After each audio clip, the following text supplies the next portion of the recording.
அவர்களுடைய கண்கள் கூட பிடுங்கப்பட்டு மிகவும் கொடூரம் அல்லது எங்களையும் காப்பாற்றுங்கள் என கதறிய சில பெண்களுடைய புகைப்படம் இந்த சமூக ஊடகம். உண்மையிலேயே அந்த சிறைக்குள் நடந்த விடயம் என்ன என்ற ஒரு ரகசியம் மர்மமாகவே. சுமந்திரன் அவர்கள் அண்மையில் சில முடிவுகளை எடுத்தார், அல்லது தமிழரசு கட்சியில் சார்ந்த ஒரு முடிவுகள். கருணா அவர்கள், பிள்ளையான் அவர்கள், டக்ளஸ் தேவானந்த் அவர்கள் என்று பல்வேறுபட்டவர் தமிழ் பேசும் கட்சிகள் என்று ஒன்று இணைந்து வருங்காலத்தில் சில பொதுவான விடயங்களுக்காக செயற்பட போகிறார்கள். இவ்வளவு பெரிய ஒரு கட்டமைப்பை வைத்திருக்கின்ற சிறை காவலர்கள், குறிப்பாக போலீஸ் அதிகாரிகள், இராணுவ சிறப்பு படைகள் ஒரு சிறை கலவரத்தை அடக்குவதற்கு 2 நாட்கள் ஏன் தமிழ் பேசும் கட்சிகள் என்று சில கட்சிகள் ஒன்று இணைந்து சில பொதுவான விடயங்களில் செயற்பட போகின்றோம் என்ற ஒரு முக்கியமான அறிவித்தல் இப்பொழுது வந்திருக்கிறது.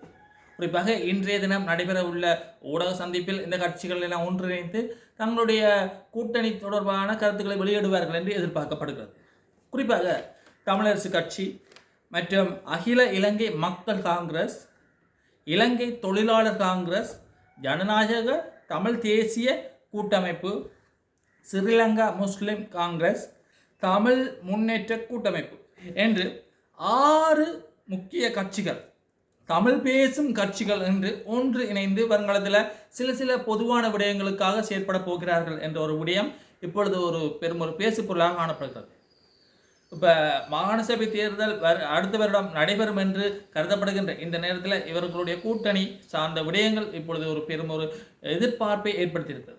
இந்த மாகாண சபை தேர்தலின் போது இவர்கள் கூட்டணியாக இணைந்து செயற்படுவார்களா என்ற பல்வேறுபட்ட கேள்விகள் மக்கள் மத்தியில் உருவாக்கப்பட்டு வருகிறது. ஆகவே இவர்களுடைய அந்த பொதுவான விடயங்கள் என்னென்ன என்று நாங்கள் காலப்போக்கில் தான் அவதானிக்கக்கூடியதாக இருக்கிறது. இப்போ வரைக்கும் வெளிவந்த உண்மைகளின் அடிப்படையில் இந்த கட்சிகள் என்ன சில பொதுவான விடயங்களுக்காக ஒன்றிணைந்து வருங்காலத்தில் செயற்பட போகிறார்கள் என்ற விடயம் மட்டும்தான் தெளிவாக விளங்குகிறது. ஆகவே காலப்போக்கில் தான் தெரியும் இவர்களுடைய கொள்கை கோட்பாடு எவ்வாறு அமையப் போகிறது என்பது. எல்லோருக்கும் தெரியும், சிறப்பு பாதுகாப்பு என்பது இந்த விஐபி பாதுகாப்பு என்பது யாருக்கும் உயிர் அச்சுறுத்தல் இருந்தாலோ அல்லது முன்னைய பதவிகளில் முக்கியமான அரசு பதவிகள் இருந்தார்களோ அவர்களுக்கு வழங்கப்படுகின்ற ஒரு முக்கியமான பாதுகாப்பு. இப்போ இந்த பாதுகாப்பு தொடர்பான நடைமுறைகள் இப்போ இருக்கிற அரசாங்கம் வந்தவுடன் சில மாற்றத்துக்கு உட்படுத்தப்படுது. அனாவசிய பாதுகாப்பு முறைமைகளை நீக்கியிருந்தார். குறிப்பாக முன்னே ஜனாதிபதி மஹிந்த அவர்களுடைய பாதுகாப்பை கூட குறைத்திருந்தார்கள். சந்திரிகா அவர்களுடைய பாதுகாப்பை கூட குறைத்திருந்தார்கள். கோட்டாபய அவர்களுடைய பாதுகாப்பை குறைத்திருந்தார். இப்படி பல்வேறுபட்ட விமர்சனங்கள் எழுப்பப்பட்டிருந்தது. மஹிந்த அவர்களுக்கு உயிர் அச்சுறுத்தல் இருக்கு, அப்போ அவருடைய பாதுகாப்பை நீங்கள் குறைக்கக்கூடாது என்று பல்வேறுபட்டவர்கள் தங்களுடைய விமர்சனங்களை முன்வைத்திருந்தார். ஆயினும் பொருளாதார நடைமுறைகள் அதை காரணமாக வைத்து தேவையற்ற பாதுகாப்பு என்ற அடிப்படையில் சில பாதுகாப்பு நடைமுறைகளை நீக்கி ஒரு சாதாரண பாதுகாப்பு நடைமுறையை முன்படுத்தியிருந்தார். அப்போ இப்பொழுது இன்னொரு முக்கியமான விடயம் தெரிய வந்திருக்கிறது. இப்பொழுது அரசாங்கத்தினால் சில சிறப்பு பாதுகாப்பு அடிப்படையில் சில பேர்களுக்கு வழங்கப்பட்டிருக்கிறது. குறிப்பாக இந்த பாதுகாப்பை நாங்கள் சில நபர்களுடைய பேர்களை எடுத்து நோக்கினால், அதுவும் குறிப்பாக தமிழ் பரப்பில் இயங்குகின்ற கட்சியின் தலைவர்கள் அல்லது முன்னைய போராட்டங்களில் ஈடுபட்டவர்கள், அரசு தரப்புடன் இணைந்து செயற்பட்டவர்கள் என்று சில பேர்களுடைய பேர்களும் காணப்படுகிறது. இதன் அடிப்படையில் நாங்கள் கருணா அவர்கள், பிள்ளையான் அவர்கள், டக்ளஸ் தேவானந்த் அவர்கள் என்று பல்வேறுபட்டவர்களுக்கு சிறப்பு பாதுகாப்பு வழங்கப்படுகிறது. சுமந்திரன் அவர்கள் அண்மையில் சில முடிவுகளை எடுத்தார், அல்லது தமிழரசு கட்சியில் சார்ந்த ஒரு முடிவுகள் எடுத்தார். இந்த ஊடக பரப்பில் பெரும் ஒரு பேசு பொருளாக காணப்பட்ட விடயம் என்னென்று பார்த்தால், இந்த சிறை கலவரத்தை சரியான முறையில் அரசாங்கம் அல்லது நீதி அமைச்சர் சரியான முறையில் அணுகவில்லை, கையாளவில்லை என்ற அடிப்படையில் கூட்டு எதிர் அணியினால் கொண்டுவரப்பட போகின்ற இந்த நம்பிக்கையில் பிரச்சனைக்கு தமிழரசு கட்சி ஆதரவு தெரிவிக்கும் என்ற ஒரு கருத்து நிலைப்பாடு இந்த சமூக ஊடகங்கள் வாயிலாக பரப்பப்பட்டு வந்திருந்தது. அதற்கு முற்றுப்புள்ளி வைக்கும் விதமாக எழுப்பப்பட்ட கேள்விகளுக்கு பதிலளித்திருக்கிறார் சுமந்திரன் அவர்கள். குறிப்பாக இந்த நம்பிக்கையில் பிரச்சனையில் நாங்கள் கையொப்பமிட மாட்டோம், குறிப்பாக பாராளுமன்றத்தில் விவாதத்தின் போது கூட நாங்கள் ஆதரவு தெரிவிக்க மாட்டோம் என்ற ரீதியில் தன்னுடைய கருத்தை பதிவு செஞ்சிருக்கிறார். அது மட்டும் இல்லாமல் இந்த விவாதத்தில் நாங்கள் கலந்து கொள்வோம், முற்றுமுழுதாக அரசாங்கத்தை நாங்கள் கைவிட மாட்டோம். குறிப்பாக அவர் என்ன சொல்றாரு என்று பார்த்தால், இந்த விவாதத்தில் கலந்து கொண்டு எங்களுடைய பாராளுமன்ற உறுப்பினர்கள் நீண்ட காலமாக குறைபாடுகளை சுட்டிக்காட்டி, அதாவது சிறைச்சாலைகளில் நீண்ட காலமாக இருக்கின்ற குறைபாடுகளை சுட்டிக்காட்டி மற்றும் இந்த நீர்கொழும்பு சிறைச்சாலை கலவரத்தின் போது விடப்பட்ட குறைபாடுகளை சுட்டிக்காட்டி அதுக்கான சீர்திருத்தங்கள் என்ன என்ற ரீதியில் தங்களுடைய கட்சி உறுப்பினர்கள் விவாதத்தில் ஈடுபடுவார்கள் என்ற ரீதியில் தன்னுடைய கருத்தை பதிவு செஞ்சிருக்கார். அப்போ ஆரம்ப கட்டத்தில் இந்த நம்பிக்கையில்லா பிரச்சனைக்கு ஆதரவு தெரிவிப்பார்கள் என்று சமூக ஊடகங்களை பரப்பப்பட்டார். இதற்கு ஒரு முற்றுப்புள்ளியை வைத்திருக்கிறார் சுமந்திரன் அவர்கள். அப்போ இப்படி பல்வேறுபட்ட விவாதங்கள் இந்த தமிழ் தேசிய பரப்பில் இணங்கு நடைபெற்றுக் கொண்டே இருக்கு. குறிப்பாக இந்த நீர்கொழும்பு கலவரத்தின் போது கிட்டத்தட்ட 12 இந்திய மீனவர்கள் அந்த சிறையில் காணப்பட்டிருக்கிறார்கள் என்ற ஒரு அதிர்ச்சியூட்டும் முடிவும் காணப்படுகிறது. இதன் அடிப்படையில் வந்து தமிழ்நாட்டில் பெரும் ஒரு பதற்றமான சூழ்நிலை காணப்பட்டிருக்கிறது. இந்திய உயர்ஸ்தானிகளுடைய செயற்பாட்டினால் அந்த 12 மீனவர்களும் வேறு சிறைக்கு மாற்றப்பட்டிருக்கிறார்கள் என்ற ஒரு விடயம் இப்பொழுது ஒரு பெரும் ஒரு பேசு பொருளாக காணப்படுகிறது. இப்போ இந்திய நாட்டு பிரஜைகள் காணப்படுது. அதே நேரத்தில் வந்து பிரித்தானியாவை சார்ந்த ஒரு 22 மதிக்கத்தக்க ஒரு பெண் கூட அந்த சிறையில் இருந்திருக்கிறார்.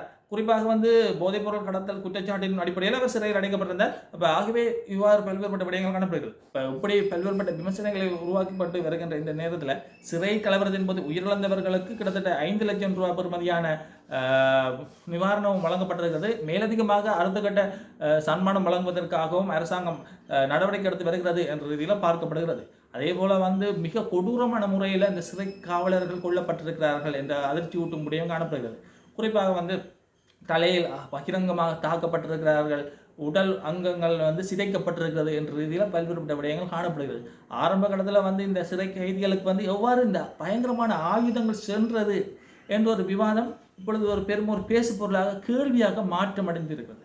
குறிப்பாக வந்து இவ்வளவு பெரிய ஒரு கட்டமைப்பை வைத்திருக்கின்ற சிறை காவலர்கள், குறிப்பாக போலீஸ் அதிகாரிகள், இராணுவ சிறப்பு படைகள் ஒரு சிறை கலவரத்தை அடக்குவதற்கு 2 நாட்கள் ஏன் தேவைப்பட்டது?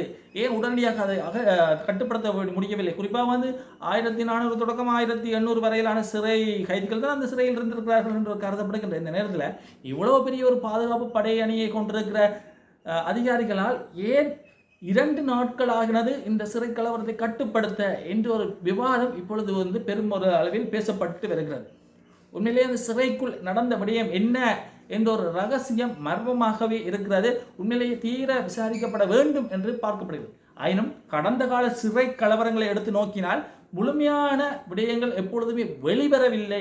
எப்பொழுதுமே இந்த சிறை கலவரத்துக்குள் நடந்த விடயங்கள் மறைக்கப்பட்டு தான் வெளிவருகிறது என்ற ஒரு விமர்சனமும் காணப்படுகின்ற இந்த நேரத்தில் இந்த நீர்கொழும்பு சிறை கலவரத்தின் உண்மைத்தன்மை வெளிப்படுமா என்ற ஒரு கேள்வி கணைகள் தான் இப்பொழுது மக்கள் மத்தியில் உருவாக்கப்பட்டு வருகிறது. குறிப்பாக ஈழ போராட்ட காலத்தில் வந்து இந்த சிறை கலவரங்கள் திட்டமிட்ட ரீதியில் ஏற்படுத்தப்பட்டு தமிழ் அரசியல் கைதிகள் மிக கடுமையாக தாக்கப்பட்டு கொலை செய்யப்பட்டனர். அவர்களுடைய கண்கள் கூட பிடுங்கப்பட்டு மிகவும் கொடூரமான முறையில் கொலை செய்யப்பட்டார். இப்படிப்பட்ட விடயங்கள் கூட உண்மைத்தன்மை இன்னுமே வெளிவரவில்லை. அதற்காக நீதி நியாயம் காத்திருக்கிறது என்று தான் பார்க்கப்படுகிறது. இவ்வாறான சூழ்நிலையில் தான் இந்த நீர்குளம் சிறைச்சாலை கலவரத்தின் பின்னணி உண்மைத்தன்மை வெளிவருமா என்ற பல்வேறுபட்ட சந்தேக கோணங்கள் இப்பொழுது எழுப்பப்பட்டு வருகிறது. உண்மையிலேயே உயிரிழந்த அதிகாரிகளுக்கு மன வருத்தத்துடன் அஞ்சலி செலுத்துகின்ற இதே நாடு அங்கு உயிரிழந்த சிறை கைதிகளுடைய உண்மைத்தன்மையும் வெளிவர வேண்டும், அவர்கள் எதற்காக கொல்லப்பட்டார்கள் என்ற விடயமும் வெளிவர வேண்டும் என்ற பல்வேறுபட்ட கேள்வி கணைகள் இப்பொழுது எழுப்பப்பட்டு வருகிறது. உண்மையிலேயே இந்த எதிர்க்கட்சியினால் கொண்டு வரப்படுகின்ற இந்த நம்பிக்கை பிரேணையை அவர்கள் கூறும் காரணத்தை எடுத்து நோக்கினால், குறிப்பாக நீதியமைச்சர் பதவியில் இருந்தால் உண்மைத்தன்மை மறைக்கப்படும், அதனால் தான் அவர் விலக வேண்டும் என்ற ரீதியிலே தங்களுடைய கருத்துக்களை பதிவு செய்திருக்கிறார். இதற்கு இந்த விடயத்திற்கெல்லாம் நீதியமைச்சர் பதவி விலகணுமா என்று ஒரு தரப்பினர் வந்து கேள்விகள் எழுப்பினார். உண்மையிலேயே உண்மைத்தன்மை வெளிவர வேண்டுமாக இருந்தால் அது சுயாதீனமாக இயங்க வேண்டும். சுயாதீன நிறுவன கட்டமைப்பு தான் அதனை சரியான முறையில் விசாரிக்க வேண்டும். அதற்காக அதுக்கு பொறுப்பாக இருந்த துறை அமைச்சர் பதவி விலகத்தான் வேண்டும் என்ற இன்னொரு தரப்பு தங்களுடைய விவாதங்களை முன்வைக்கிறார். ஆயினும் இது வந்து ஒரு பெரும் ஒரு சர்ச்சையான விடயமாக காணப்படுகிறது. அதே நேரத்தில் வந்து அரசாங்க தரப்பினால் இந்த நம்பிக்கையில்லா பிரச்சனையை நாங்கள் எதிர்கொள்ள தயாராக இருக்கின்றோம் என்ற ஒரு விடயத்தையும் அவர்களும் தெரிவித்திருக்கு. குறிப்பாக நீதியமைச்சர் ஹர்ஷன நாணயக்கார் அவர்கள் இந்த நம்பிக்கையில்லா பிரச்சனையை நான் எதிர்கொள்ள தயார், நீங்கள் வேண்டுமென்றால் என்னை தூக்கிப்பார்கள் என்ற மாதிரி தன்னுடைய கருத்துக்களை பதிவு செஞ்சிருக்கார். அப்போ இப்படி பல்வேறுபட்ட விவாதங்கள் மத்தியில் தான் இந்த நீர்கொழும்பு சிறைச்சாலை பிரச்சனை சென்று கொண்டிருக்கிறது. இந்த சிறைச்சாலை பிரச்சனையின் போது இவ்வளவு ஒரு கடுமையான சிறைச்சாலை கலவரத்தின் போது கூட சில கற்பனை புனை கதைகளும் இந்த சமூக ஊடகங்கள் வாயிலாக வெளிவந்தே காணப்படுகிறது. குறிப்பாக வந்து அந்த சிறை கலவரத்தின் போது கூரையின் மேல் ஏறியிருந்து போராட்டம் செய்த அல்லது தங்களுடைய கண்டனத்தை வெளியிட்ட அல்லது எங்களையும் காப்பாற்றுங்கள் என கதறிய சில பெண்களுடைய புகைப்படம் இந்த சமூக ஊடகங்கள் வாயிலாக பரப்பப்பட்டு வருகிறது. ஆகவே தொடர்ச்சியாக பார்ப்போம் இந்த இலங்கை அரசியலில் எவ்வாறு இந்த அரசியல் செல்கிறது, இந்த அரசியல் நிலைப்பாடுகள் எவ்வாறு செல்லப்போகிறது, வருங்காலத்தில் இந்த அரசியல் எவ்வாறு தாக்கம் செலுத்தப் போகிறது என்பதனை தொடர்ச்சியாக பார்ப்போம். சட்டம் அனைவருக்கும் சமமானது, அந்த சட்டம் அனைவருக்கும் சமமாக இருக்க வேண்டும். நன்றி, வணக்கம்.